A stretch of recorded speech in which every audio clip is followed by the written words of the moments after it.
Hey guys, Katie Lamb here. I hope you're having an awesome day today. Today I'm going to be giving you some El Nido travel tips, things nobody usually tells you. So for those of you who don't know, I've been traveling for over a year now as a digital nomad, and I fund myself through freelance writing and affiliate marketing, and I'm currently in the Philippines on Palawan Island. So I made it to El Nido from Puerto Princesa, and I've been here over 2 months now, and I'm probably going to be here for another couple of months. So I wanted to share some tips, some things that I've found out that aren't normally talked about on the usual travel channels. I really like the Philippines. It's got super friendly people, they're super welcoming. You're very likely to get invited to local family gatherings or a karaoke birthday party, which is awesome to attend. I mean, there's like great scenery here, lush beaches, great weather. So the purpose of this video is not to stop you coming to El Nido, it's just to give you that little bit of extra information that you wouldn't normally hear about on all the other travel channels. Number one, there are many stray dogs about on Palawan. So if you're not a lover of dogs, this is a good thing to know. I mean, I like dogs, but I am a bit wary of stray dogs and wild dogs when I'm traveling and you meet them on like a random path. You just never know what they're gonna do. And I've noticed definitely more here on Palawan than I ever have noticed in like Thailand or Cambodia or other Asian countries. When I first got to Palawan, I was in Puerto Princesa for about 4 or 5 days, and the hotel owner warned me about the stray dogs, and I was a bit scared because I got there later on in the day and I had to go and eat something. So it's quite local around Puerto, and I walked out and there were a few dogs, quite a lot of dogs about. But to be honest, they didn't bother me. They were just there and randomly going about doing their thing. And yeah, I didn't stay out late. I got home before dark and it was fine.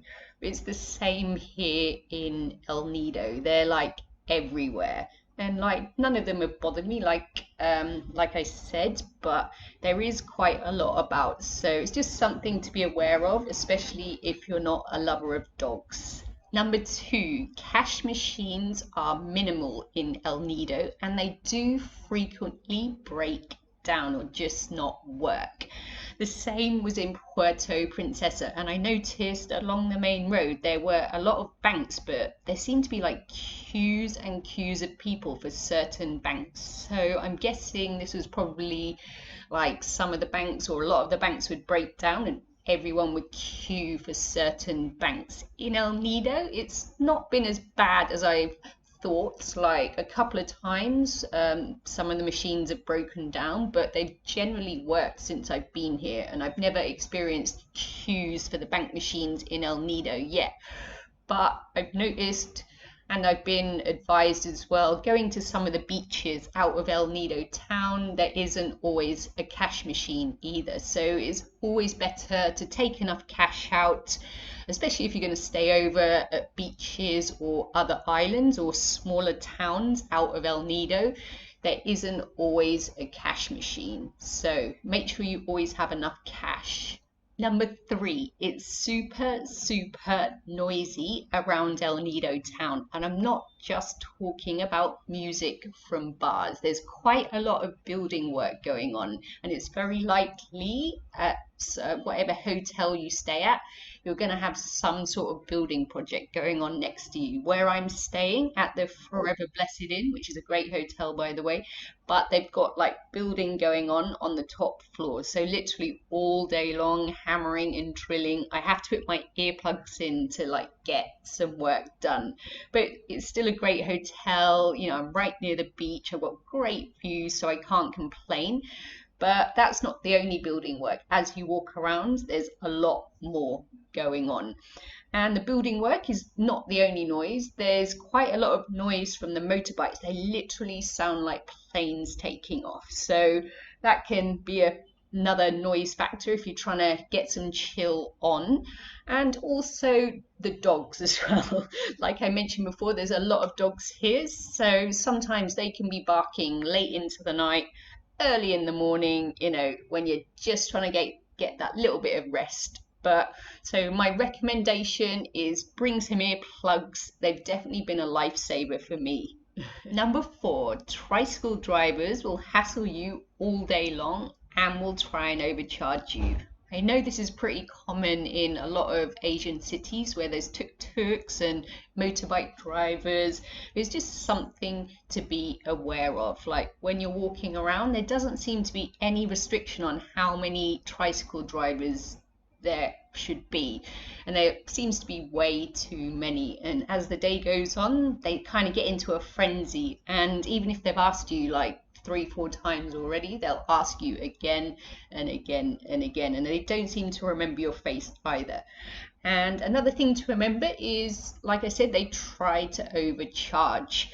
So one way to a beach, you'll pay a certain amount, and what I've noticed coming back from the beach, they will add an extra sort of 50 to 100 pesos on, which is not a huge amount of money, but when you're trying to travel on a budget, it is quite frustrating. And I've had this a few times now, and they seem to think that you don't know what the price should be, and which a lot of people won't when you first get here.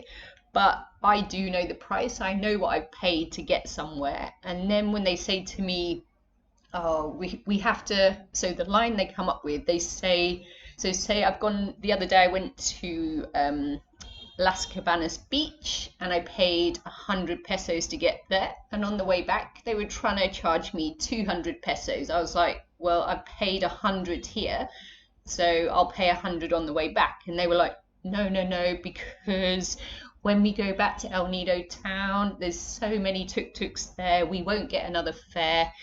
Which is a load of rubbish, because there's lots of people in El Nido town. They will get another fare, and there's hundreds of tuk-tuks at the beach, where I was. So I've had this before when I was in Puerto as well. They try and say that they won't be able to get another fare, but they will. It's just a line they use to get you to pay more money. So my advice and what I do is, if you don't want to pay the extra money, just walk out away from like the gaggle of tuk-tuk drivers that are hanging around like the exit from the beach where you are.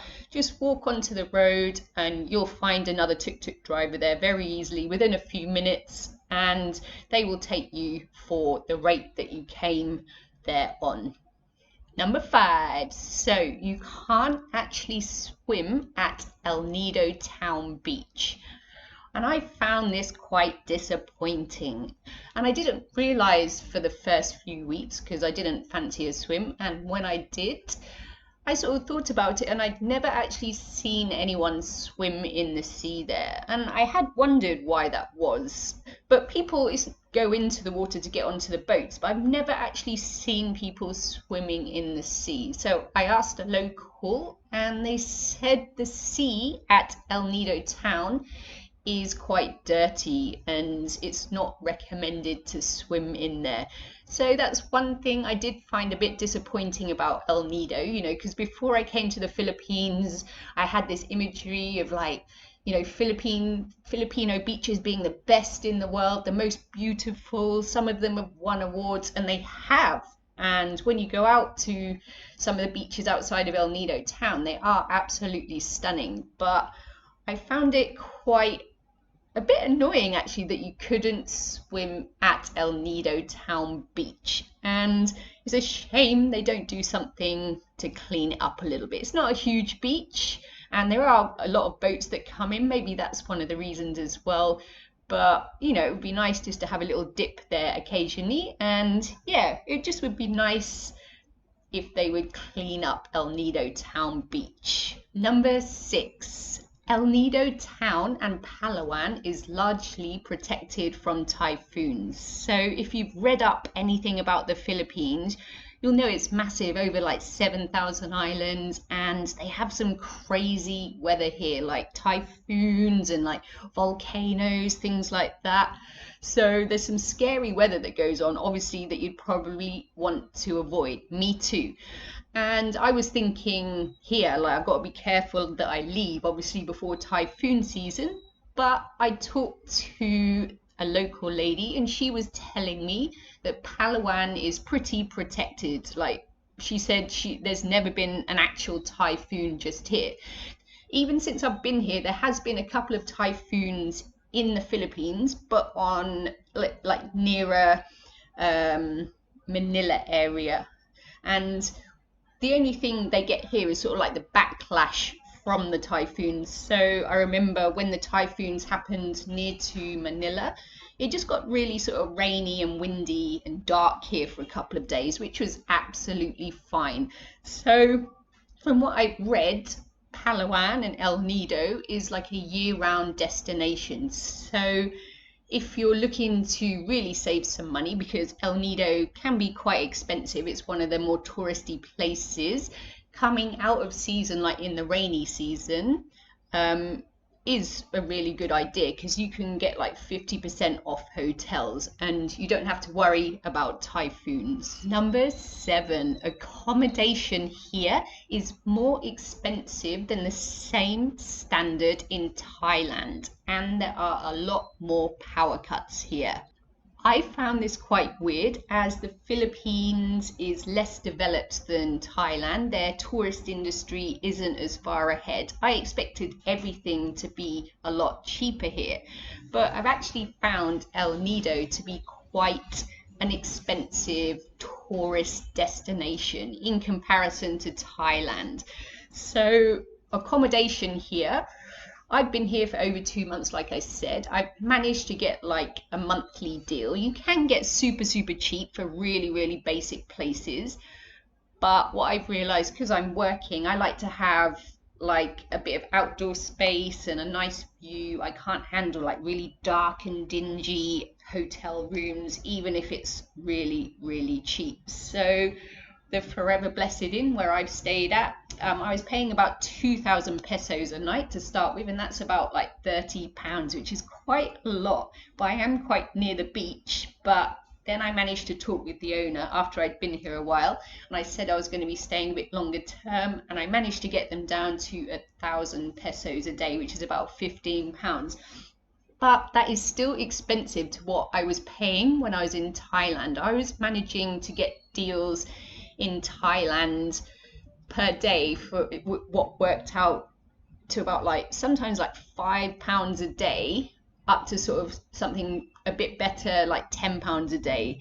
So I'm still paying another £5 a day here, £15 a day, whereas in Thailand I was paying £10 a day, and sometimes a lot less for the same or even better standard in Thailand. Like I said, there are also many power cuts here, many more than I experienced in like Cambodia or Thailand or anywhere else. Literally, they happen here pretty much every day, but most places have a generator. So you'll never usually have to go long without power, but the internet does occasionally go off. So if you're working like me, that can be a bit of a frustration. But I have like a SIM in my phone, so that normally keeps going, but the coverage isn't always great.